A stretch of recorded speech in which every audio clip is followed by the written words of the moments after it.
Hi friends, as you can tell from the title, today we're talking about the colour red. Red is on one hand a challenge and on the other a decoration, bright, festive and even aggressive. It's used in many combinations, both as a background and as an accent. Its unique feature is that, unlike green for example, red looks great in its pure form. And artists are often on the hunt for that perfect red. In this video, we'll go over the characteristics of red colours in watercolour, what to pay attention to when choosing, how similar shades differ and when to use each one. Plus, I'll show you how to paint with vibrant red poppies, so the red looks rich, deep and glowing. Red is considered a primary colour, meaning it can't be mixed from other colours. However, the pure red we refer to is magenta, which is a cooler red with a bit of pink. It mixes cleanly with blue and yellow. If you mix a warmer red with blue, you'll likely get a more complex muddy violet. Warmer reds on the colour wheel lean toward orange, while cooler reds move toward violet. There are also more complex reds, like reddish-brown or dark burgundy. For this video, I'm using mostly colours from the Pinax brand because they have a wide range and are easily available near where I live. But similar colours with similar names can be found in other brands. Keep in mind, though, that the pigment compositions may differ, so I'll mention both the name and the pigment number. Let's start with the cooler range, those pure, slightly pinkish reds. To understand how vibrant the colour is and how the pigment behaves, I'll create a gradient from bright to light. The first one is Carmine. This colour is often included in basic sets from the Nevskaya Palitra brand, but here I bought it separately. The pigment is a little different from the one in their Carmine. So, pay attention to the pigment composition, not just the name.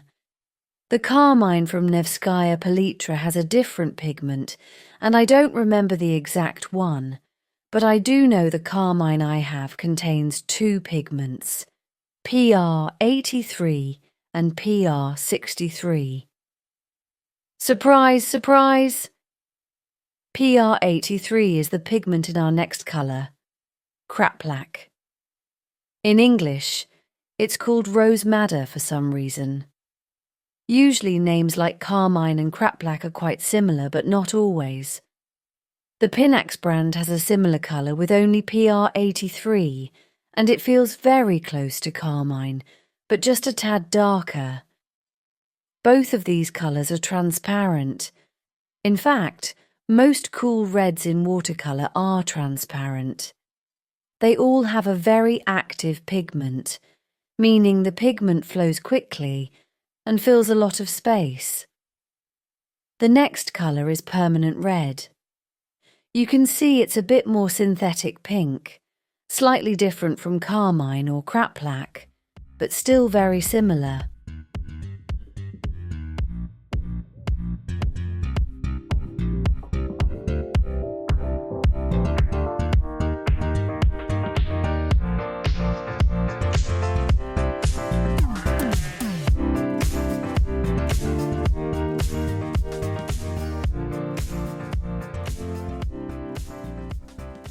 Let's talk about warm reds. I've already done a brief review on them when I talked about orange colours. Actually, that video is called Warm Colours, but it mainly focuses on yellows, oranges and warm reds. In this video, I'll be using two colours. To be honest, they're more orange than red. I don't have medium warm reds in my collection, and I'll explain why. The thing is, pure orange is beautiful, but mixing it can be quite tricky based on my experience. It's much easier to mix a warm red by combining permanent red with cadmium orange in the right warmth range, rather than trying to find an intermediate red colour. That's why I stopped buying colours like cadmium red or any other in-between shades. I use orange and red mixes for them. Now I have a colour called Cinnabar. It's a bit misleading though, because it says genuine imitation on the label. This colour has two pigments, PR1 to 12, which is the permanent red pigment, and PO73, which is pyrrole orange. I bought it because it's transparent. The second colour I have is cadmium orange, a popular shade. But I actually got cadmium red orange, which is slightly redder than cadmium orange. I chose this because in the Nevskaya Palitra set, cadmium orange mixed with ultramarine gives a nice grey-purple colour. The cadmium red orange I have is more in line with the one in Nevskaya Palitra. Then, I have two browns that are closest to red. One is called Chestnut, and it gives a violet brown in mixes. It's a very accurate name because it has that reddish-brown hue. The other is Iron Oxide Red, but honestly it turned out to be more of a reddish-orange. I bought it mainly because of the name, but it's not quite as red as I thought. The final colour in my palette is a colour from the Van Gogh Granulating series, with a slightly pinkish pigment. I don't have the original packaging anymore, and I didn't bother to look it up. But I can say that similar shades come from that line. The base in them is usually black, with light, pinkish, inert colours mixed in. I can't remember the exact pigment, but it's just as inert as the cold reds. In mixes, the colours will behave similarly, with the only difference being the granulating part from the oxide black. So, we have 4 colours from the cool spectrum, 2 from the warm spectrum, and 2 dirty colours. Now, to better understand how each of these colours behaves, we'll see how they mix and what results they produce. I've already mentioned that it's quite tricky to get a pure, vibrant orange by mixing a very clean red with a very clean yellow. It never gives that super bright, pure tone. But getting purple mixes is much more interesting than using pre-made purple shades. Mixing allows you to explore a broad range of purple hues, from vibrant lilacs to muted, earthy shades. These mixed purples look much more interesting in artwork and allow for variations in warmth and coolness. For this experiment, I'm using 2 blue colours, ultramarine and Berlin blue. Berlin blue is slightly warmer, while ultramarine is a bit cooler. Carmine and Kraplak give a slightly muddy colour when mixed, while permanent red produces a cleaner mix. Of all these colours, rose pink gives the most vibrant, clean purple. It's almost synthetic in its intensity, but it creates very bright and active colours when mixed. The next 2, Cinnabar and Cadmium Red Orange, give really interesting rich brownish tones when mixed with ultramarine. If you add more ultramarine, you get a more violet tone. If you add more orange, it becomes more brownish.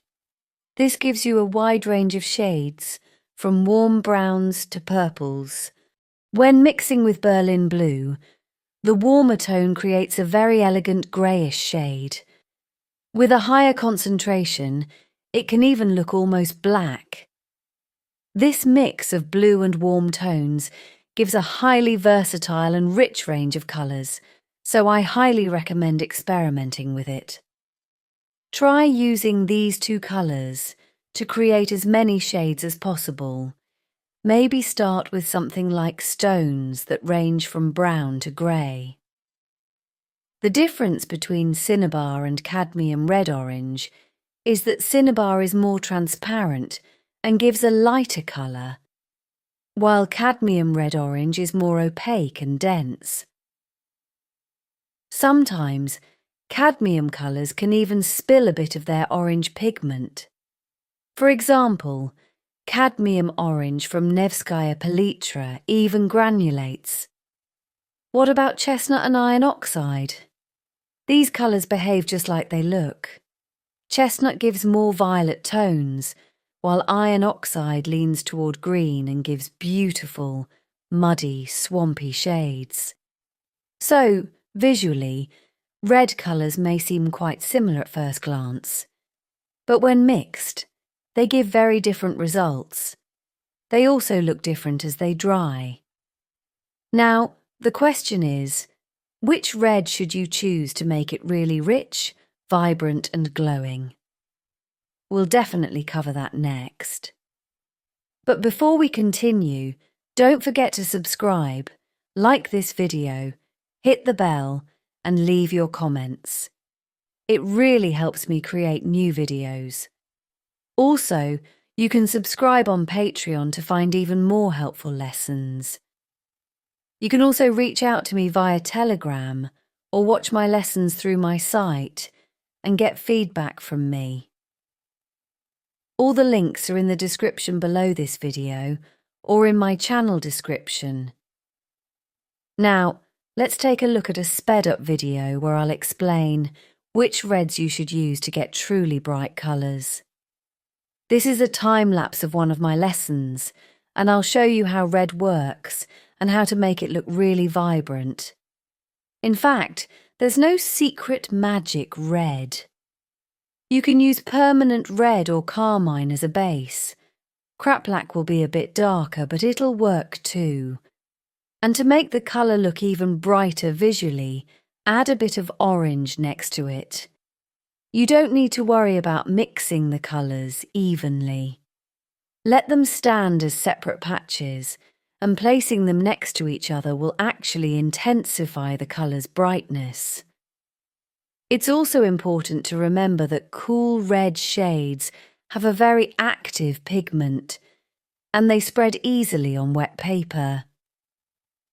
So, to make your objects look lively, don't hesitate to thoroughly clean your brush and leave some light areas and highlights.